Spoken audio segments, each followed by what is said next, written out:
Ladies and gentlemen, everyone knows who our guest is, and therefore why we're so deeply honored that he came this afternoon.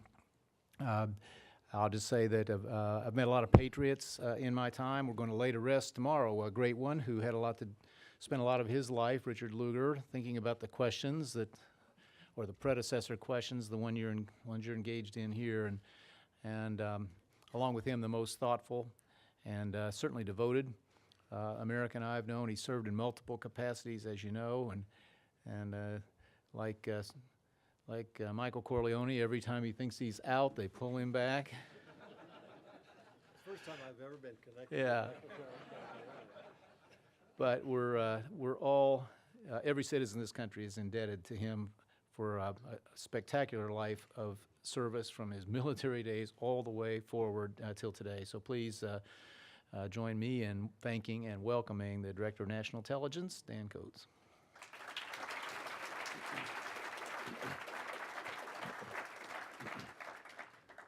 Do I speak from here? Yeah. I'll try to be somewhat brief, which is awfully hard for a former senator who has had unlimited time to speak. Just one short little story.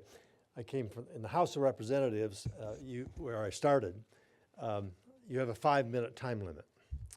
And as it gets to about 4:45 or 4:50 and you're trying to deliver a message and so forth, you had this image of whoever's presiding with the gavel in his hand getting ready to say the time of the gentleman from Indiana has expired. So when I moved to the Senate, where you can talk all day, all night if you want to, if you can figure out how to do that, my speechwriter and person who would put together the things that I was going to say in the Senate floor, after my third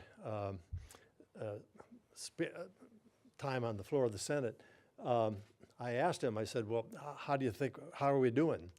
And he said, well, I find that you're doing fine. I wrote the speech, so I thought that was pretty good. But nevertheless, you're doing okay, but you rush at the end. I don't understand why you're right. Oh, I said, that must be a hangover from the House of Representatives. I said, because I'm always waiting for that gavel to come down. And he paused, said, looked me in the eye. I don't think we have a problem here because I think you too, like all of your fellow senators, will soon become so enamored with the sound of your own voice, we'll have to drag you off the Senate floor. I hope I don't have to be dragged off the podium here because I'd love to sit down with President Daniels and do some talking. I just wanted to tell you how appreciative Marcia and I are and how good it feels to be back in Indiana. I brought 2 staffers, one from Warsaw and one for Columbus. I couldn't get things done without bringing Hoosiers to Washington to help me. And they're both here, so the 4 of us have arrived, and it's nice to be back on Hoosier soil. Pardon my voice, I guess I have been talking too much, but it's spring allergies, I think. But I just wanted to tell you that it's a pleasure to be asked to be here, to get a little bit of time in talking to you and giving you a bit of what the challenge is, at least one of the 2 or 3 challenges that are major to us in terms of the Office of National Intelligence and our oversight of the 17 agencies that we oversee. First, it's also, well, I guess I need to say and want to say that the timing is good for us from a time standpoint, but it's a very, I'm putting it this way, it's an honor to be back here to be tomorrow at Senator Lugar's memorial and funeral. Given what he has done for this state and his statesmanship and his life as an example of public service. And so we're able to combine the 2 of these efforts, never expecting to have to deal with tomorrow, but he is one of America's heroes, and he's from Indiana, and I had the great privilege of serving with him in the United States Senate. Well, as I mentioned, we lead 17 agencies, 16 plus the Office of Director of National Intelligence. I'm familiar with your 150th anniversary and your great leap forward. We have a leap forward of our own that we're trying to put in place, and that is to develop the capabilities that will enable our intelligence agencies to give the very best insight and advantage to our customers, which is the President and our nation's policymakers.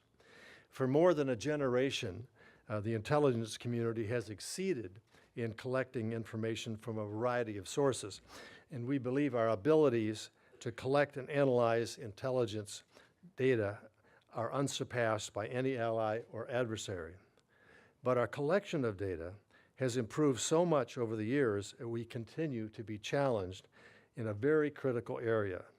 Our ability to actually process this data, analyze it, and then derive all the meaning that we can inform our policymakers has become a major challenge to us. Now, our people do an incredible job. We work 24 hours a day on 3 shifts, 7 days a week, 365 days a year in every corner of the globe.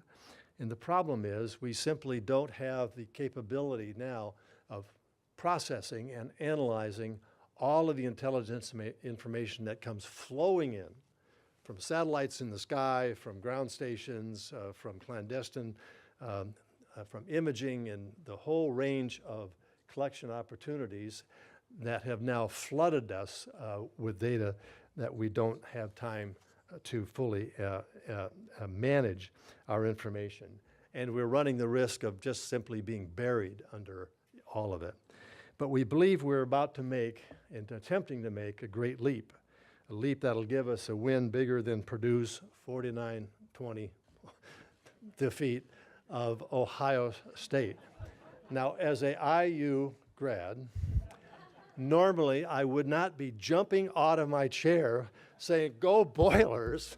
I think a common enemy, despite our rivalries, a common enemy has to be Ohio State. And that was just not an upset. I mean, 21-20 win would have been a major upset, but a 49-20 was unprecedented, I think, in football history. It was the shot heard around the football world, and I was up there cheering like crazy as the Boilers just smashed Ohio State. It just couldn't have happened to nicer people. In any event, harnessing the power of artificial intelligence and machine learning is what we are in the process of doing in terms of how to handle all this major process all this data. This is a revolutionary capability that will allow our analysts to produce the most relevant intelligence and give our leaders a huge advantage as they make their decisions. But we're not the only ones, unfortunately, working on this challenge. As we saw in 2016 and 2018, some of our greatest adversaries are already using artificial intelligence and learning machines to focus foreign influence campaigns against the American people and their electoral processes. Our adversaries control and manipulate their own populations, and they fear the freedom of speech and of press that we enjoy here in the United States. And that is why they seek to undermine those very freedoms through disinformation. They want to divide us by amplifying extreme views and questioning the truth. And this is a major challenge with significant consequence for the intelligence community. I do want to assure you that the U.S. Intelligence community is well postured to counter Russia, China, Iran, or anyone else who's trying to maliciously exert influence over the American people and our election process. And as Director of National Intelligence, I have pushed for and received enhanced authorities to empower the intelligence community to respond to cyber attacks and foreign influence campaigns. So whether it's against foreign influence campaigns or different types of threats, we're making, I believe, great strides extracting every bit of performance from our capabilities while always pushing the envelope for advanced capabilities. This awesome ability to collect information on the scale we're talking about comes with awesome responsibilities. In January of this year, we released the 2019 National Intelligence Strategy. It lays out the direction my office gave to the intelligence community to guide us into the future.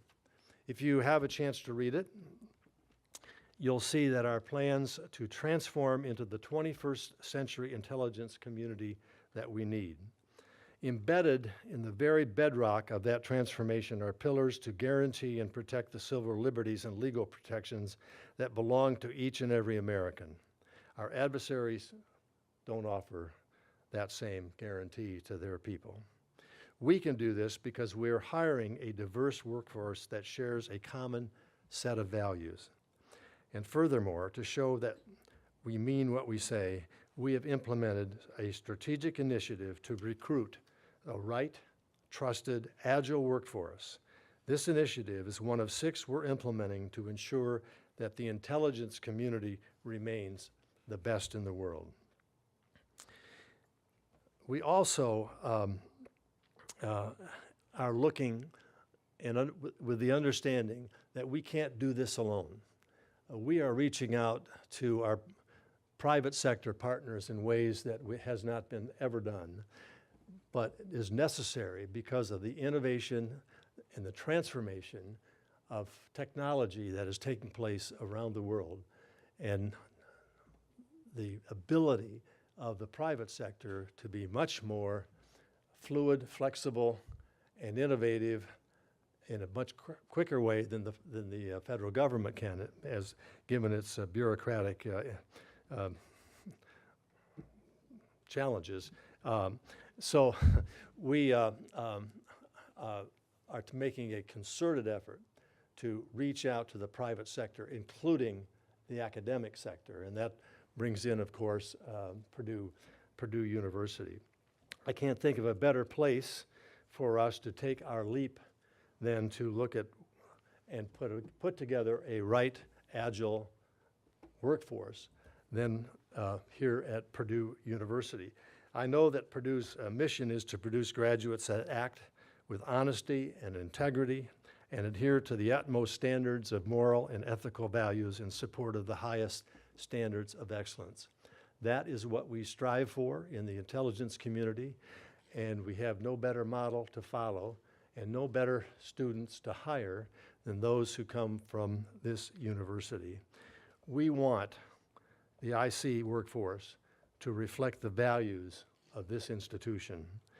In my travels around the country and around the world, I routinely meet Purdue graduates who are serving in the military, the intelligence community, or in the private sector that we interact with. The graduates that I meet on my visits reflect the best of this university. They're innovative thinkers and leaders who have integrity and who are trustworthy. We currently live in a world that's increasingly challenge us and the liberal order our parents and grandparents forged. This liberal order enfolds representative democracy, limits on government power, the rule of law, free markets, respect for the rights and responsibilities of nation states, individual liberty, and religious liberty. These are enduring values, values that have stood throughout the test of time. And when mixed together, and when undergirded by strong alliances, they serve as stair steps to peace and human flourishing and prosperity. And so today we are witnessing a liberal order, unfortunately, that is eroding. Autocratic states and stateless groups are employing new technologies together with old technologies to expand their reach of government and take aim at individual liberty. Liberal democracy is on the defensive and is facing a determined challenge from China and Russia, which are trying to remake the international system into something more conducive to their autocratic model. The rule of law is being replaced by the rule of strongmen, and in growing swaths of our world by the absence of law. And the liberal world order faces growing challenges from authoritarian regimes, human ingenuity, and innovation that are producing technological advances that are revolutionary. These developments are impacting global relationships and alliances, and they will force us to question how we respond to transnational threats in the future. As individuals, as a nation, and with our partners who share our liberal values, we are either striving forward toward something better or falling toward something less, and we have to adhere to the first part of that sentence. And this important principle is what I've tried to reinforce with the intelligence community workforce. Regardless of what may transpire, or all the churning and troubling churning of events in Washington and elsewhere, I regularly remind our intelligence community that our purpose and our mission is to seek the truth and to speak the truth. We are filling our responsibility to provide truth based on our collection and analysis that our policymakers have the very best intelligence on which our policymakers can make decisions. This is our mission, and I'm proud to be able to lead an IC intelligence community in this mission. In closing, I want to again commend the extraordinary 150-year anniversary celebration for Purdue University. Yes, you should celebrate the many wins on the playing field. Neil Armstrong and the astronauts, Drew Brees, Carson Edwards.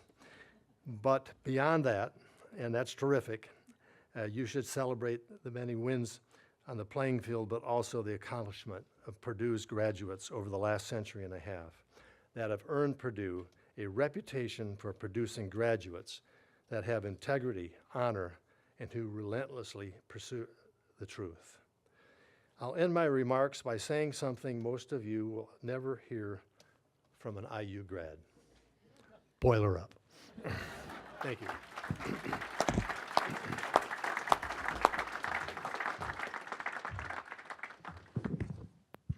If I understand the program, we have only a few moments, but thank you, Mr. Director, for sharing your time with us. Let me ask one question, and then we may have chance for one or two from the audience before we have to get you on your way. You said some very kind things about Purdue, thank you, but we've got, I don't know, a couple dozen universities represented here, some of the leading universities of the country. Hopefully not Ohio State. Well, I can't tell you. They'd be too embarrassed to admit it if they were. But let me ask, are the research universities of the country doing, on the one hand, all they ought to do and could do to assist in the national security in this most technological of ages, and on the other side, are we doing enough to protect secrets and protect work that's going on that might bear on the national security and on the gathering of appropriate intelligence? Some universities are. There are several that are not, that we wish would give us the ability to work with them to find that balance point between privacy and between keeping our people safe. And we have to constantly work for that. Many universities understand why it's necessary. Purdue is one of them, MIT is another, I could go on. I won't name the names of those who are doing demonstrations outside or in their quad or whatever in terms of you can't trust the government, you can't trust anybody but yourself. Truth is what you determine it to be for yourself, and that doesn't have any longevity in terms of being tested by time, et cetera. And unfortunately, we are not getting the support that we need. I see a shift moving in the right direction. Every time a bomb goes off, school kids get killed, a terrorist attack occurs, the public says, why weren't we on top of that? Sometimes we haven't been on top of that because we have not been able to gather the information necessary, even though it has a legal warrant given out by a judge to derive information that would prevent something like that. But we are moving in the right direction, I believe, both at the academic level and in the industry level. Are there questions from the audience? Again, we have time for maybe one or two.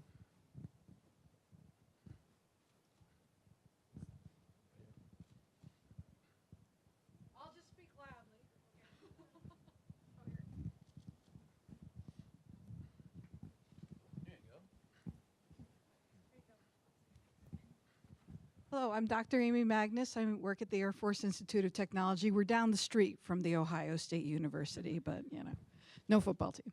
So it's interesting. I actually had the honor of seeing Temple Grandin talk last Thursday, and I'm struck by her discussion about her deficit in working memory compared to a lot of what we've been discussing today, in that we have all this data but don't have enough processing power of it.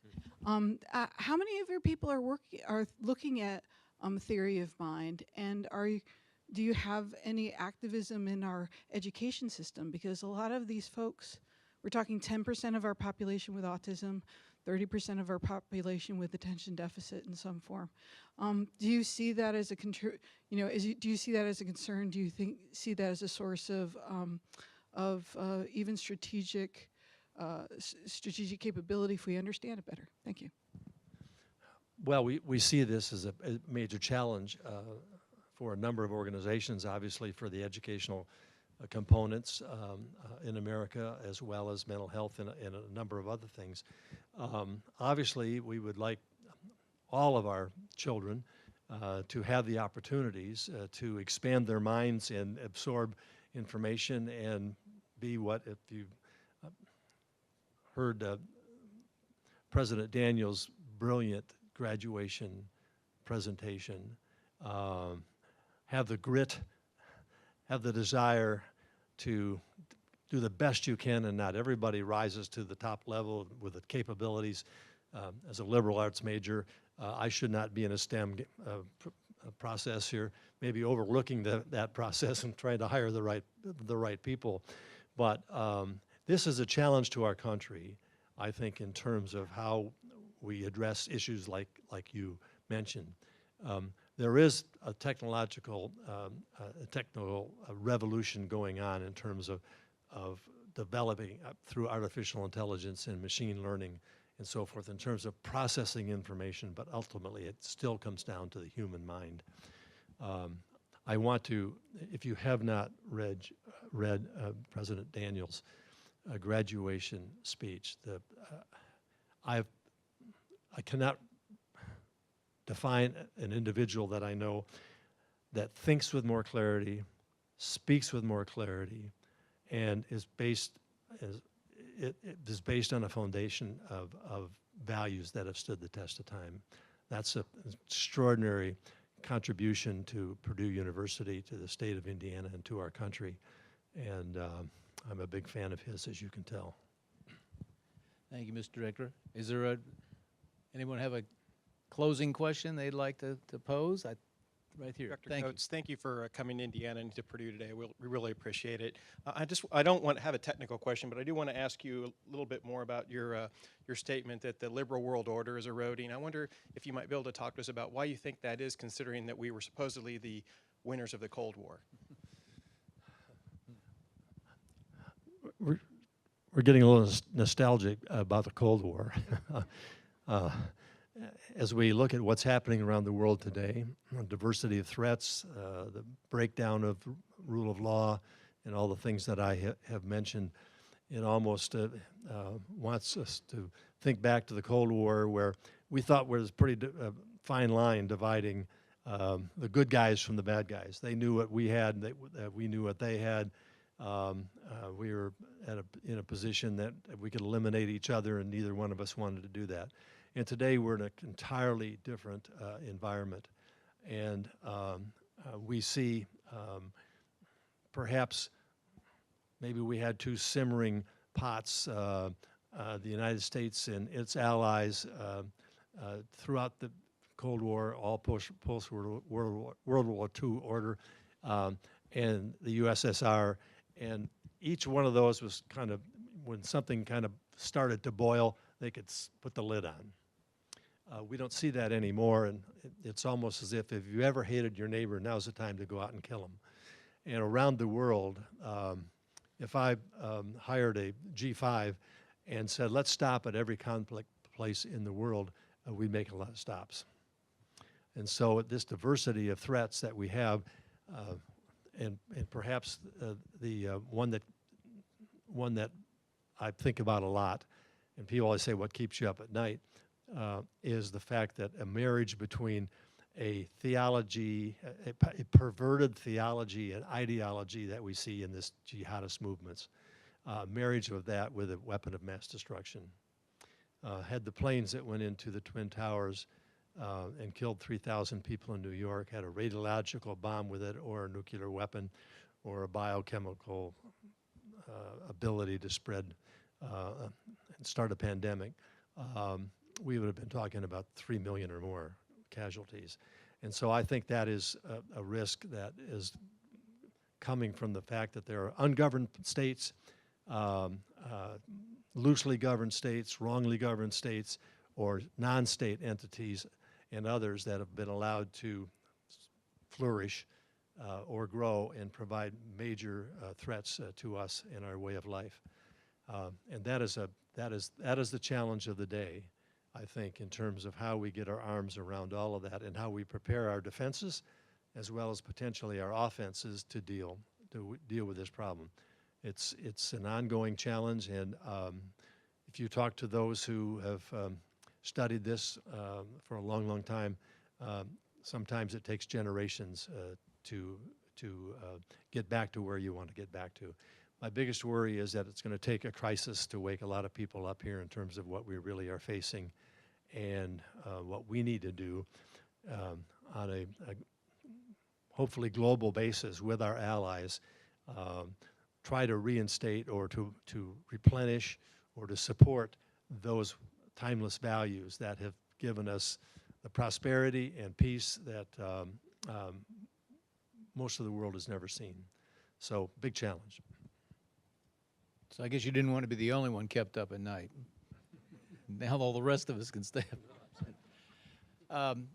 Thank you, Lieutenant Coates, Congressman Coates, Senator Coates, Mr. Ambassador, Mr. Director. I probably left out a few aspects of your service. America's been so fortunate to have you and have you willing over and over again to answer the call. And we thank you for this latest answer and for being with us today. Thanks. Thanks for you for the opportunity to be here. Thank you.